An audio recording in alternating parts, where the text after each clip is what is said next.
Captaincy is about making right decision whether on the field और of the field, इसलिए मैं country delight पर भरोसा करता हूँ। They deliver 100% pure buffalo milk to my doorstep by 7 AM. Don't just enjoy our matches, enjoy village fresh buffalo milk too. Download the Country Delight app. Jubilee hills MLA BRS నేత మాగంటి గోపీనాథ్ ఆరోగ్య పరిస్థితి విషమంగా ఉంది sir. కానీ కొన్ని media సంస్థలు మాగంటి గోపీనాథ్ ఇక లేరు, మాగంటి గోపీనాథ్ మృతి అని చెప్పి కాస్త అత్యుత్సాహం చూపించాయి. గతంలో కూడా చాలామంది ప్రముఖుల ఆరోగ్య పరిస్థితి మీద అత్యుత్సాహంతో ఇలాగే చనిపోయారని వార్తలు వచ్చేయడం, వాళ్లే బయటకు వచ్చి మేము బతికే ఉన్నామని చెప్పిన సందర్భాలను కూడా మనం చూసాం. సార్ ఏంటి సార్ కొన్ని మీడియా సంస్థల అత్యుత్సాహాన్ని ఏ రకంగా చూడాలి? అంటే నాకు ఎప్పటికీ గుర్తు, నేను ఇంటర్మీడియట్లో ఉన్నప్పుడు మాకు జయప్రకాష్ నారాయణ చనిపోయాడని ప్రకటన కూడా వచ్చినట్టు వచ్చి మేము సెలవు కూడా ఇచ్చారు. అప్పుడు ఆయన చనిపోలేదు, మళ్ళీ 2 రోజులకు 3 రోజులకు చనిపోతే అప్పుడు మళ్ళీ హాలిడే వచ్చింది మాకు. సో ఇంటర్మీడియట్లో 2 రోజులు హాలిడేస్ వచ్చాయి. సో అలాంటి అప్పుడంటే మీడియా లేదు, సోషల్ మీడియా లేదు, అర్థం చేసుకోవచ్చు. సో మనకు జర్నలిజంలో మీడియాకు ఉన్నటువంటి కీలకమైన ఫంక్షన్స్లో మొదటిది క్రెడిబుల్ ఇన్ఫర్మేషన్ ఫంక్షన్, విశ్వసనీయమైన సమాచారాన్ని ఇవ్వాలి. 2 క్రిటికల్ అడ్వర్సోరియల్ ఫంక్షన్, ప్రజల తరఫున ఒక సామాజిక విమర్శక బాధ్యతను పోషించాలి.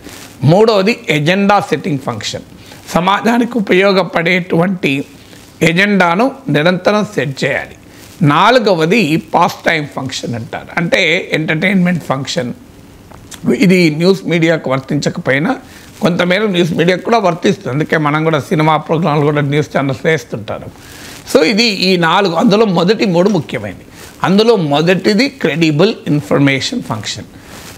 ఇవాళ 24 గంటల టీవీ వచ్చాక, మీకు ఐబాల్స్ను క్యాప్చర్ చేయాల్సిన పరిస్థితి వచ్చాక, మేమే ముందు ప్రసారం చేస్తామని చెప్పుకునే ఒక అనారోగ్యకరమైన పోటీ వచ్చాక ఇది ఎక్కడి దాకా పోయింది అంటే, మీకు ఎలక్షన్స్ అప్పుడు నేను చాలా న్యూస్ ఛానల్స్ నుండి విశ్లేషిస్తుంటాను, నాకు తెలుస్తుంది.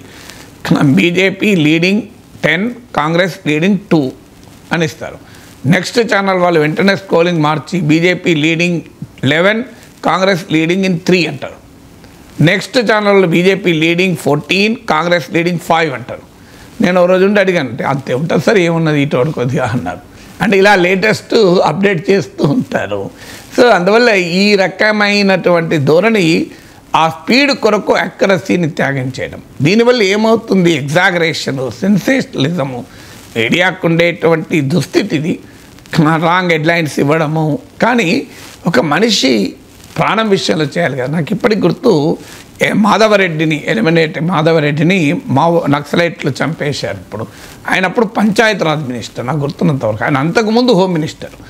ఆయన చనిపోయే సమయానికి దేవేంద్ర గౌడ్ హోమ్ మినిస్టర్. కానీ ఒక జాతీయ TV channel Andhra Pradesh home minister shot dead by Naxals అనేశారు. సో మాధవరెడ్డి పేరు కూడా లేదు. అది చూస్తే ఎలా ఉంటుంది, ఎంత అన్యాయం అది.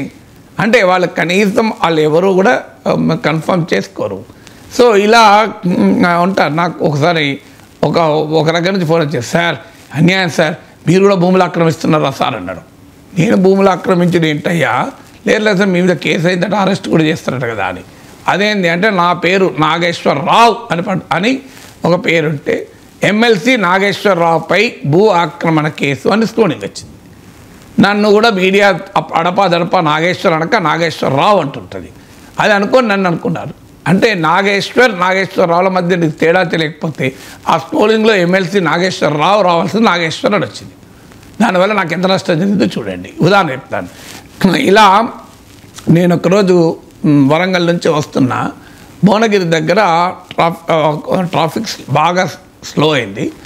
ఇసుక లారీ వచ్చి నా కారును తాకింది. ఒక రకంగా ఢీ కొట్టడం అనలేను, తాకింది. దాంతోనే ఒక డోర్ మొత్తం డ్యామేజ్ అయింది. ఫ్యామిలీతో వస్తున్నాను. సో నేను మా వాడు అటువైపు కూర్చుంటే, నాన్న చూడనా బాగానే డ్యామేజ్ అయినట్టుంది కదా అన్నాను. బాగా సౌండ్ వచ్చింది. మా వాడు మేము దిగే లోపల నాకు ఫోన్ వచ్చింది. సార్ ఎలా ఉన్నారని. ఏమైంది అని అడిగాను. అంటే సార్ మీ కారుకు యాక్సిడెంట్ అయింది కదా సార్. నీకెలా తెలుసా? నేను ఇంకా కార్లకి వెళ్ళి దిగలేదు. నీకెలా తెలిసిందంటే, మా రిపోర్టర్ వెనకాల బండి మీద ఉన్నాడు సార్, మీ కారు వెనకాలనే. మిమ్మల్ని చూశాడు కార్లా, ఆ ఇసుక లారీ అట ఏదో కొట్టిందట, దాన్ని కూడా చూశాడు. అంటే నేను చూడకముందు ఆయన చూశాడు, వెనకాల ఉండే వరకు. వెంటనే స్క్రోలింగ్ ఇచ్చేసాడు. ఎమ్మెల్సీ నాగేశ్వర్ కారును ఢీకొన్న ఇసుక లారీ, నాగేశ్వర్ సురక్షితం అని ఇచ్చారు, బతికిచ్చారు. సో తర్వాత మళ్ళీ కొంతసేపటికి ఇంకో ఛానల్, మరి వాళ్ళు ఏదన్నా యాడ్ చేయాలి కదా, ఎమ్మెల్సీ నాగేశ్వర్ కారుకు ఇసుక లారీ ఢీ, నుగ్గైన కారు నాగేశ్వర్ క్షేమం. మరి యాడ్ చేయాలి కదా, ఇసుక లారీ గుద్దుతే ఏమైతుంది, నుగ్గు అవుతుంది కదా అనుకున్నారు. సో దాంతో మా అత్తమ్మ అయితే ఎడవడం మొదలుపెట్టారు. ఎందుకంటే నాగేశ్వర క్షేమం అన్నారు కానీ భార్య పిల్లల క్షేమం అనలేదు కదా, అంటే వాళ్ళకేమన్నా అయిందా అని. సో ఇలా ఏడుస్తున్న సమయంలో గంట సేపటికి నేను భువనగిరి పోలీస్ స్టేషన్ ఉండగా మళ్ళీ వార్త, ఎమ్మెల్సీ నాగేశ్వర్కు తీవ్ర గాయాలు, గాంధీ ఆసుపత్రికి తరలింపు అని. నేను అప్పుడు భువనగిరి పోలీస్ స్టేషన్లో ఉన్న ఆల్రెడీ ఒక టాప్ ఛానల్ గాంధీ ఆసుపత్రి తరలించేశారు.